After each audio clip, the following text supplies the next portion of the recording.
Hello, I'm Doug, and this is the Taste and Sensibility channel. And today we have made it all the way to episode 10 of Popcorn, where we're looking at Bob's Red Mill, white, and yellow popcorn. So I know Bob's Red Mill from breakfast cereals and grain products and flours and things like that. But when I saw a popcorn in a store, I thought, oh, I should check those out. They might be pretty good. So I bought them. Had to order one that I didn't find in the stores, but I've got them both now. So we'll do the white and then the yellow, and I'll tell you what I find here. Before we get into it, let me get you to like the video, leave comments and questions down below, share it with friends, subscribe to the channel, and click on that bell to get notified. I'm using my standard recipe here, which is 90 grams of popcorn and 2 tablespoons of grapeseed oil, and then a quarter teaspoon salt, a fine sea salt, after it's been popped. And just all mixed up and shaken together. So I usually just smell and taste my way through and find out what things are in here. So on the nose, Bob's Red Mill white. Corny. Oh man, there's that savory thing that I think comes from the grapeseed oil. When it heats up, when it cooks, it leaves me something that reminds me of bacon, pork belly. Something's been smoked and then it's something that's been cooked in some way. But I usually say smoked. There's a cooked note, it's meaty, it's umami, it's savory. Several things going on, and this is about as strong as it gets. So can't blame it on the popcorn, I don't think. I think it's from the cooking oil. And I use the same heat level all the time, so it's not a new thing. I've reported this on most things made with grapeseed oil.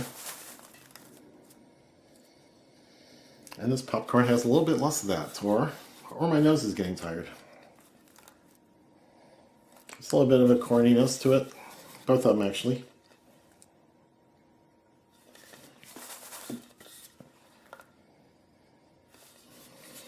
So this one seems to be a little fainter on the cooked umami notes.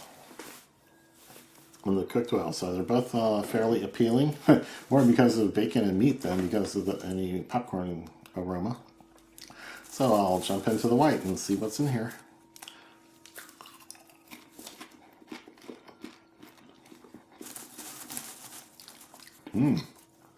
Good salty popcorn. Tastes like there's some sort of interesting cooking oil being used. It might be that somewhat meaty, somewhat smoky umami flavor that I get on the nose of this stuff. I think it might be making a rare appearance in the flavor.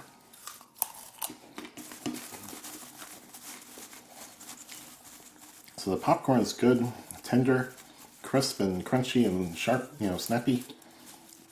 But I'm not getting a lot of corniness to it. But overall, it's a good salty snack. And that little bit of umami, smoky, meatiness is making it even a better snack to my palate. That may not be a reason some people would go to popcorn, but it appeals to me.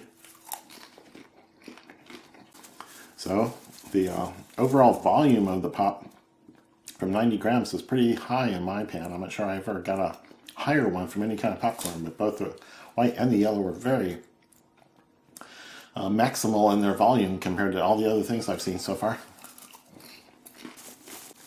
So you get as much pop to volume as I've ever seen from 90 grams.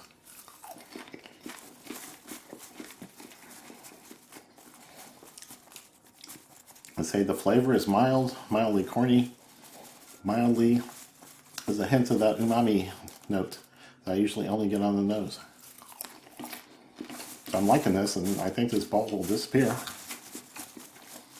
after I'm done shooting this. This one's delicious. It's got all the things I'm looking for in a popcorn. That would be a good base for some flavored things, or even making caramel corn out of it. So I would say this is top notch for a white, and probably low on the scale on corniness. Clean up a bit and move over to the yellow. So just looking at the back label here, Their instructions are to heat 1 tablespoon of vegetable oil in a pot over medium-high heat. Add a 1/4 cup popcorn and cover with a lid and shake until there's only 3 seconds between pops. Then you stop. That's fairly close to what I do. I don't use a 1/4 cup, but I use 2 tablespoons of oil because I'm trying to get all the salt to stick. And that works pretty well, so I could probably cut back on the oil some. So, let's see, I cleaned up. Don't eat that, Doug. Go over here and grab some yellow left-handed. Now I think you can see from there, and maybe in the overhead camera, that this is considerably yellow on the inside stuff that used to be on the outside color that used to be on the inside.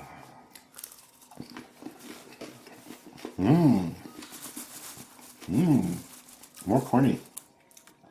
More corny. This was pretty much hull-less, and none of the hulls caught in my teeth or made themselves known at all. I think these are bigger and tougher, as yellows usually are. Yeah, I'm going to have to deal with some hulls here. Good salty flavor. More corny than the white is. I'm not really getting that umami note. Now, I keep thinking it's coming from the oil, but it comes and goes with popcorns, regardless of the oil being used. Actually, I only get it with olive oil and grapeseed oil. It does not seem to pop up with the other vegetable oils. If you watch my vegetable oil episode, I'll put a card up here to that. But canola and corn oil and avocado and coconut oils were all very neutral without contributing much of that note, that flavor, that aroma. I'm not getting it here.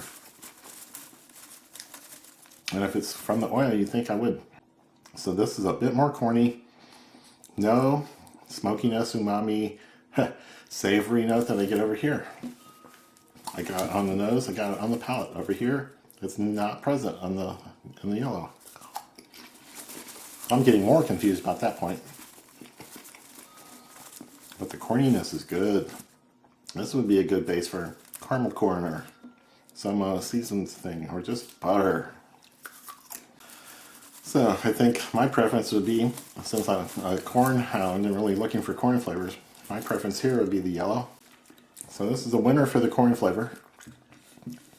This is the winner for smoky, umami, meaty flavors and aromas where you wouldn't think it belongs.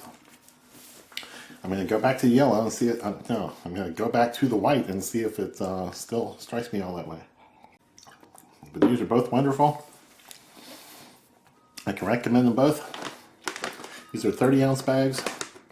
I remember maybe $10.99 for one of them, and then one of them came in a 2-pack. That was only like $16.95, so almost 4 pounds of popcorn for $16, $17. So not terrible for a nice gourmet popcorn. Gourmet-like popcorn. A little more smoky. A little more hammy or turkey or smoked turkey or something like that.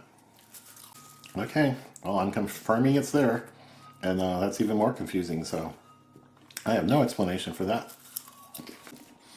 So I am liking both of these and recommend them for different purposes maybe, but take my notes for all these popcorns with a grain of salt, and do your own explorations, do your own taste tests. So we got another 4 or 5 episodes of popcorns to look at before we're done with this series. I think I'll hit a few microwave examples because I found some that really reproduce one of the other corns I've tested with minimal ingredients, so they don't add a lot of additives. So some of those would be interesting. And a few more gourmet types. So come back for all that. And cheers.